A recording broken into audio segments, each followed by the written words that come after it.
اللہ کے بعد مخلوقات میں سب سے بڑا حق والدین کا ہے۔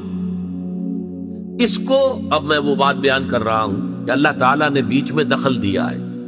حضرت لقمان کی نصائح کی ابھی ایک ہی آیت آئی ہے، اس کے بعد اللہ نے فرمایا وَوَصَّيْنَا الْإِنسَانَ بِوَالِدَيْهِ، یہاں اللہ کا کلام شروع ہو گیا، اس لیے کہ حضرت لقمان سلیم الفطرت انسان، ان کو یہ بات زیب نہیں دیتی تھی کہ اپنے بیٹے سے اپنے حقوق بیان کریں۔ اللہ تعالیٰ کا معاملہ تو یہ ہے واللہ لا یستحیی من الحق، لیکن انسانوں کو جیسا کہ سورہ احزاب میں بھی آیا ہے، حضور کو بھی بعض اوقات صحابہ کے طرز عمل سے تکلیف ہوتی تھی، لیکن یہ کہ قرآن مجید میں آیا ہے کہ وہ تم سے حیا کی وجہ سے تم سے کہتے نہیں ہیں، تم کھانا کھانے کے بعد بیٹھے رہتے ہو وہاں پہ، اس سے انہیں تکلیف ہوتی ہے، ان کے معمولات میں خلل پیدا ہوتا ہے، لیکن یہ کہ اللہ تعالیٰ کو حق کے کہنے میں کوئی باک نہیں۔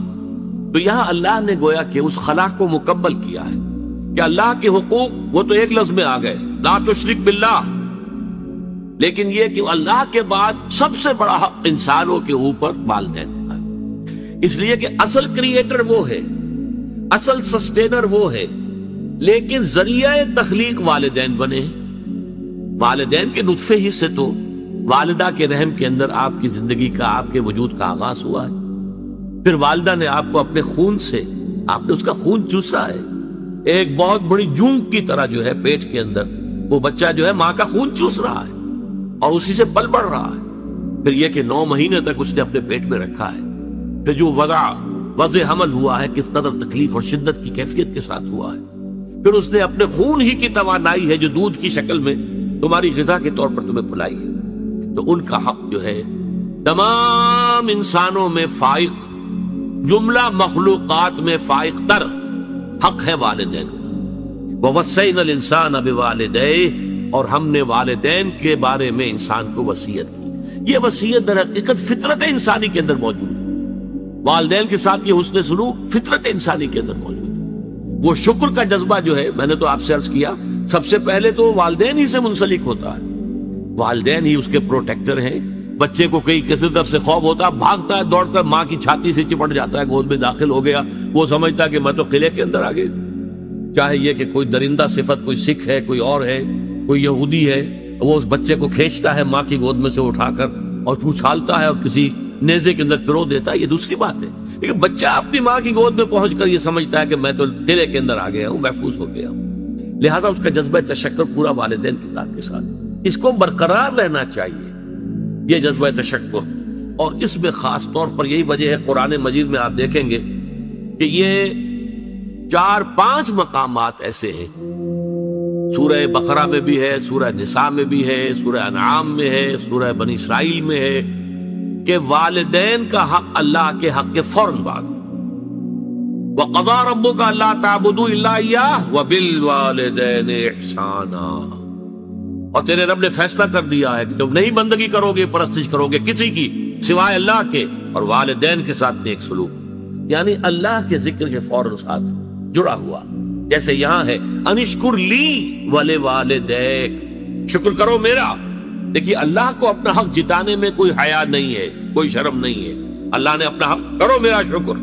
انشکر لی، کریٹر میں ہوں، تمہاری ماں کے دل میں ممتا میں نے ڈالی ہے، تمہارے باپ کی شفقت جو ہے وہ جو اس کے دل میں تھی تمہارے لیے وہ میں نے پیدا کی تھی، تو اصل کریٹر اور سسٹینر تو میں ہوں، میرا شکر۔ اور یہاں پہلے اپنے شکر کا ذکر کیا، حالانکہ یہاں ذکر ہو رہا ہے والدین کا، وَوَصَّيْنَا الْإِنسَانَ بِوَالِدَيْهِ، ہم نے وصیت کی انسان کو والدین کے بارے میں، لیکن اس کا اختتام جو ہو رہا ہے انشکر لی، شکر کرو میرا، وَلِوَالِدَيْكَ، اور اپنے والدین، اِلَيَّ الْمَصِيرُ، بالآخر تو میری ہی طرف لوٹ کر آ جانا ہے، تم بھی آ جاؤ گے، تمہارے والدین بھی آ جائیں گے۔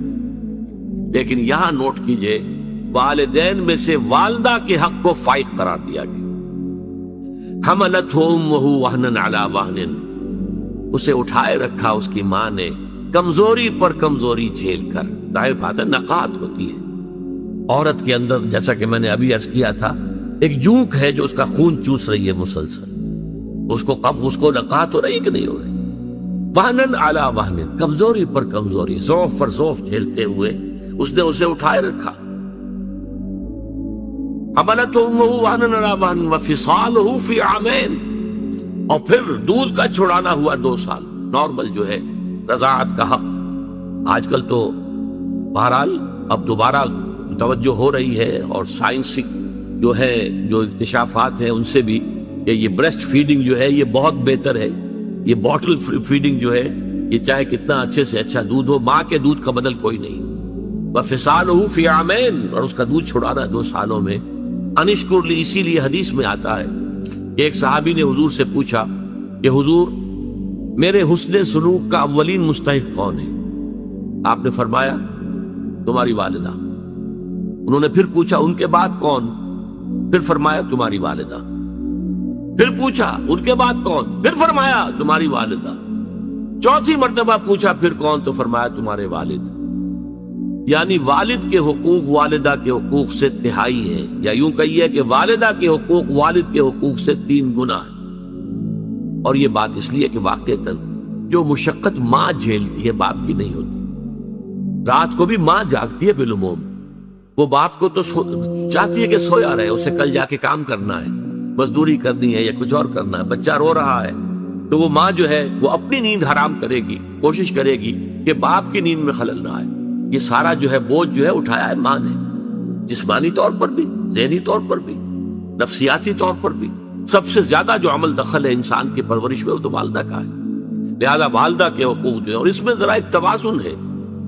قانونی اعتبار سے اولاد والد کی ہے، اگر سیپریشن ہو جائے گی والد کو جائے گی، نام والد کا چلے گا، فلاں ابن فلاں، ماں کا نام نہیں چلے گا امریکہ کی طرح آج کل، اس لیے کہ وہاں تو باپ کا اکثر پتہ ہی نہیں ہوتا کہ باپ ہے کون۔ اکثر اولاد جو ہے وہ حرام زادی ہے، لہذا پتہ کیا کہ باپ کون ہے، بغیر کسی شادی کی اولادیں ہو رہی۔ We are living together, we are not married, we are living together، اور living together میں بچے بھی ہو رہے ہیں۔ کوئی لیگل ان کے درمیان جو ہے وہ رشتہ نہیں ہے، وہ میاں بیوی نہیں ہے، only we are living together۔ بہرحال تو والدہ کے حقوق جو ہے قانونی حق والد کا فائق ہے، لیکن اخلاقی حق والدہ کا بہت درجے فائق۔ الجنت تحت اقدام الامہات، جنت جو ہے وہ تو ماؤں کے پاؤں تلے ہے، یہ باپ کے پاؤں تلے نہیں کہا ہے۔ تو یہ بیلنس ہے دنیاوی نظام چلانے کے لیے باپ کا معاملہ، وہ ہیڈ آف دی فیملی ہے، الرجال قوامون علی النساء، لیکن یہ ہے کہ جہاں تک اخلاق کا، حسن سلوک کا، ادب کا، لحاظ کا تعلق ہے، ماں کا حق 3 گنا فائق۔ انشکر لی ولوالدیک الی المصیر۔ اب ایک سوال پیدا ہوتا ہے، ایک حق اللہ کا ہے کہ اس کے ساتھ شرک نہ کیا جائے، ایک حق والدین کا ہے کہ ان کے ساتھ ادب ہو، حسن سلوک ہو۔ اگر یہ 2 حق ٹکرا جائیں تو کیا کریں گے؟ کیا اگر والدین مجبور کریں شرک کرو؟ اور یہ مسئلہ بڑا پریکٹیکل مسئلہ تھا، یہ تھیوریٹیکل مسئلہ نہیں ہے۔ حضور پر جو نوجوان ایمان لے آئے تھے والدین ان کے مشرک، اب والدین دباؤ ڈال رہے، تم اپنے آباء و اجداد کے دین کو چھوڑ کر کہاں چلے گئے ہو؟ گمراہ ہو گئے ہو تو واپس آؤ۔ بعض کا معاملہ آتا ہے کہ ماں اکیلی تھی، باپ فوت ہو چکا تھا اور ماں نے ہی پالا پوسا تھا سعد ابن ابی وقاص کو، اور ماں نے پھر مرن برت رکھ لیا، نہ کچھ کھاؤں گی نہ پیوں گی، اپنے آپ کو ہلاک کر لوں گی جب تک سعد اپنے باپ کے دین میں واپس نہیں آتا۔ یہ کیا کیا سعد نے؟ اپنے باپ کا دین چھوڑو بیٹھا۔ تو ایک بہت بڑا اشکال، بہت بڑا مسئلہ، بہت بڑا پرابلم لوگوں کے لیے پیدا ہو۔ کیا کریں؟ فطرت یہ کہتی ہے ماں ہے، ماں نے پالا پوسا ہے، کتنا احسان مجھ پر ہے اور اس کا حق مجھ پر کتنا ہے۔ دوسری طرف یہ کہ حق تو یہ ہے کہ اللہ کے ساتھ شرک نہیں کرنا۔ اب ٹکراؤ ہو گیا، اس مسئلے کا عملی حل بتا دیا۔ وَإِن جَاهَدَاكَ عَلَىٰ أَن تُشْرِكَ بِي مَا لَيْسَ لَكَ بِهِ عِلْمٌ فَلَا تُطِعْهُمَا كُلًّا كُلًّا۔ اللہ کا حق فائق ہے والدین کے حق پر، لہذا والدین اگر اللہ کے حق پر دست اندازی کر رہے ہیں، اگر وہاں جو ہے چھاپا مار رہے ہیں، وہاں نقب لگا رہے ہیں، تو ان کی اطاعت نہیں کی جائے گی۔ فلا تطعهما، ان دونوں کی اطاعت مت کرو۔ کھلی کھلی بات، یہاں نو منسنگ آف دی ورڈز جس کو ہم کہتے ہیں، کچھ نہیں، صاف حکم، فلا تطعهما۔ لیکن اس کا یہ مطلب بھی نہیں کہ والدین کے جملہ حقوق ساقط ہو گئے، نہیں، ان کے اس حکم کو تو نہیں ماننا۔ وصاحبهما فی الدنیا معروفا، دنیا میں ان کے ساتھ بھلے طریقے سے رہو، ان پر خرچ کرو، ان کی مدد کرو، ان کی خدمت کرو، ان کی دلجوئی کرو، یہ سب کچھ کرو۔ شرک چاہے وہ مشرک ہے، کافر ہے، لیکن ماں باپ ہے تمہارے، ماں باپ ہونے کا رشتہ رہے گا قائم، وہ ختم نہیں ہوگا۔ یہ ہے اصل میں ایک ریئلسٹک انداز، یہ نہیں کہ بس وہ ہے تو دفع کرو ان کو، جائیں وہ مریں کبے جان جائیں، تمہارے اوپر کوئی حق نہیں، تم پر ان کے حقوق قائم ہیں۔ صاحبہما فی الدنیا معروفا، جو بھلا انداز ہے، جس کو سب کہیں کہ ہاں یہ اچھا انداز ہے، جو انسان کا جو کلیکٹیو کانشنس ہے وہ اس کو تسلیم کرے کہ ہاں یہ اچھا انداز ہے۔ والدین کے ساتھ وہ انداز تمہیں لازماً اختیار کرنا ہے۔ واتبع سبیل من اناب الی، اب یہ بہت اہم مسئلہ بیان کر دیا، پیروی کرو اس شخص کے راستے کی جس نے کہ اپنا رخ میری طرف کر لیا ہے۔ والدین کی پیروی لازم نہیں ہے، ہو سکتا ہے والدین گمراہ ہوں، والدین مشرک ہوں، تو والدین کی پیروی نہیں۔ والدین جہالت کی رسمیں لے کر چلے آ رہے ہیں تو والدین کی پیروی نہیں ہوتی۔ واتبع سبیل من اناب الی، پیروی کرو اس کے راستے کی جس نے اپنا رخ میری جانب کر لیا۔ والدین کا ادب، والدین کے ساتھ حسن سلوک، یہ اپنی جگہ ہے، لیکن ایک تو اگر وہ شرک کا حکم دے تو وہ نہیں ماننا، دوسرے اتباع ان کا نہیں ہے، پیروی ان کی نہیں ہے۔ ہاں کیا کہنے ہیں، اگر والدین خود جو ہیں اللہ کے مسلم اور مومن بندے ہوں تو کیا کہنے، نور علی نور، ان کی پیروی کیجیے۔ اگر حضرت شاہ ولی اللہ دہلوی کے بیٹے ہوں وہ کیوں نہیں پیروی کریں گے اپنے باپ کے راستے کی؟ اگر احمد سرہندی رحمت اللہ علیہ کے 4 بیٹے تھے وہ کیوں نہیں پیروی کریں گے اپنے باپ کے راستے کی؟ یہ تو نور علی نور ہے۔ لیکن اگر والدین غلط راستے پر چلے ہیں، وہ گمراہی کے راستے پر چلتے رہے ہیں، ان کے بڑے آباء و اجداد نے کوئی غلط رسمیں اور ریتیں شروع کر دی تھی اور وہ ان کی پابندی کر رہے ہیں، تو ان کی پیروی کرنا تم پر لازم نہیں ہے۔ پیروی کرو اس کی، واتبع سبیل من اناب الی، جس نے میری طرف اپنا رخ کر لیا ہے۔ ثم الی مرجعکم، پھر میری ہی طرف تم سب کو لوٹ کر آنا ہے۔ فانبئکم بما کنتم تعملون، پھر میں تمہیں جتلا دوں گا ایک ایک کر کے کہ تم کیا کرتے رہے ہو۔